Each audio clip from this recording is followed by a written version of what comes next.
দর্শক, ঢাকা বিশ্ববিদ্যালয়ের সংঘর্ষের জেরে রাজধানীর 7টি পয়েন্টে অবরোধের ঘোষণা দিয়েছে 7 কলেজের শিক্ষার্থীরা। এ বিষয়ে আরো জানাতে নীলক্ষেত এলাকায় আছেন আমাদের সহকর্মী রিশাদ অর্ণব। সবশেষ পরিস্থিতি জানবো তার কাছ থেকে। অর্ণব, গতকালের ঘটনায় আজকে 7 কলেজের শিক্ষার্থীদের ব্লকেড কর্মসূচি রয়েছে, এখন সড়কের পরিস্থিতি কি দেখছেন?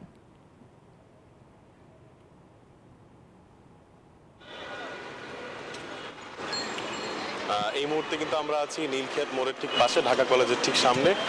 এখানে আমরা আসার পর যেটি দেখতে পাচ্ছি যে এখনো কিন্তু যান চলাচল পরিস্থিতি বলা যাচ্ছে যে খুবই সীমিত এবং অনেকটাই স্বাভাবিক। আইন শৃঙ্খলার বাহিনীর কিন্তু খুব একটা সরব উপস্থিতি এখন আমরা দেখতে পাচ্ছি না।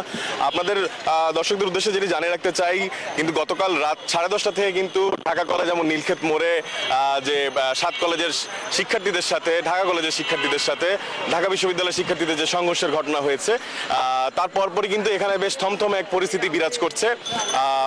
এরপর থেকে আমরা যেটি জানতে পেরেছি যে গতকাল রাতে কিন্তু তারা 7 কলেজের শিক্ষার্থীরা ঘোষণা দিয়েছিল যে আজ সকাল 9টা থেকে তারা নিজস্ব ক্যাম্পাসের সামনে ব্লকের কর্মসূচি পালন করবে। তবে সেইভাবে কিন্তু আমরা তেমন কোনো উপস্থিতি দেখতে পাচ্ছি না ঢাকা কলেজের ছাত্রদের, শিক্ষার্থীদের। তবে 10:30টায় তারা একটি প্রেস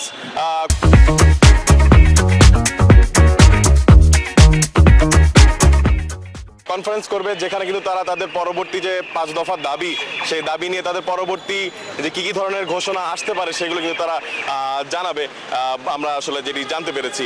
এর পাশাপাশি আমরা যেটা দেখতে চাই যে আশপাশের সড়কে কিন্তু যান চলাচল অনেকটাই স্বাভাবিক আছে।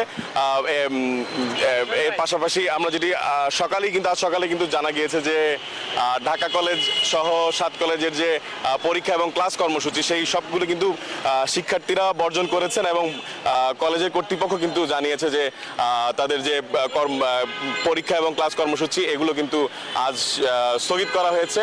ঢাকা বিশ্ববিদ্যালয়েও তারা কর্তৃপক্ষ কিন্তু পরীক্ষা এবং তাদের যে কার্যক্রম স্থগিত করেছে। এই মুহূর্তে আমরা আসলে যেটি দেখতে পাচ্ছি যে আমরা যেটি আপনাদের জানাতে চাই যে আজ 10:30টার সামনে কিন্তু তাদের ঢাকা কলেজের কেন্দ্রীয় শহীদ মিনারে তারা একটি সংবাদ সম্মেলন করবে। সেখানে তারা আসলে তাদের পরবর্তী কর্মসূচি অথবা তাদের কি পরিকল্পনা, তারা কি করতে চায়, এই ব্যাপারগুলো আসলে জানাবে। তো আমরা আসলে প্রেস কনফারেন্সের পরে কিন্তু আমরা আসলে আপনাদেরকে জানাতে পারবো যে সার্বিক পরিস্থিতি এই ঢাকা কলেজের।